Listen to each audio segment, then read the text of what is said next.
Guys, we are rolling tonight with a little Colorado, a big news splash late in the day. Right now, I'm really monitoring, boy, but that INT there in that word, monitoring the transfer portal. And right now with the transfer portal, there's not a ton of news on the transfer portal currently at the moment, meaning that there isn't a lot of commitments that are currently out there on the transfer portal. A lot of players are getting into the portal, and ironically, I haven't really seen the Jackson State guys. Maybe I think that they still have some more games coming up, but we haven't seen them officially enter the portal. There's a 25-day window. So right now, a lot of players are in the portal, but there hasn't been a ton of commitments yet. So there's a lot of talking and a lot of discussing amongst college coaches with these players. That is what is going on with the transfer portal. All right, so there hasn't been a ton of news on that front, but there is a lot of coaching news. I'm also going to cover some of the big openings that have happened all around college football. But right now we're sticking with Colorado, and that is Bill Oboyle. So Bill Oboyle, Midwestern guy, born in Des Moines, Iowa. So he's Iowa, and he's a tough offensive line coach from the Midwest. Went to Western Illinois, the Leathernecks of Western Illinois, and he played there at Western Illinois.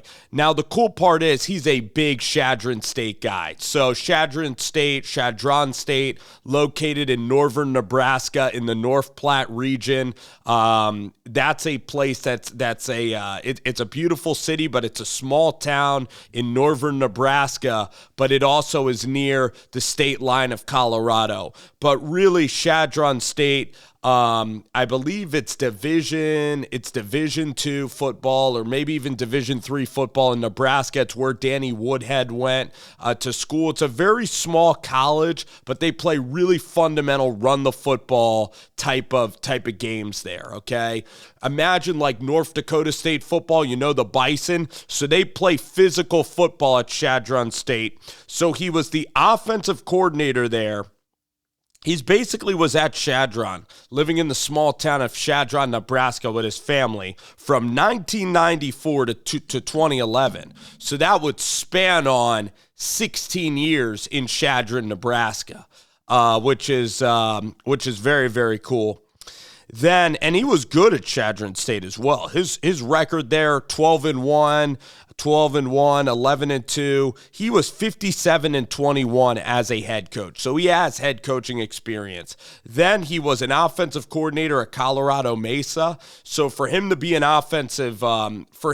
O-line coach, he's definitely worked the offensive lines at these colleges. And the reason he's also coming aboard Deion's staff is because he's really tight with Sean Lewis. Sean Lewis hired him in 2018 at a place that was impossible to win at Kent State, and they ended up winning a bowl game in year 2, and they've been around 500 at a place that historically has been really hard to even win any MAC games at Kent State in recent history. So he was also at South Dakota, back to Southern Illinois. So you know what? You're getting a guy that was very loyal to Chadron State, and you're getting a guy that's worked his entire life to try to be an offensive line coach at a big Division I program, and now he's getting his shot at 59 years old, and that is Bill Oboyle. So, again, it's cool that he was really at Chadron State, that he was at Western Illinois,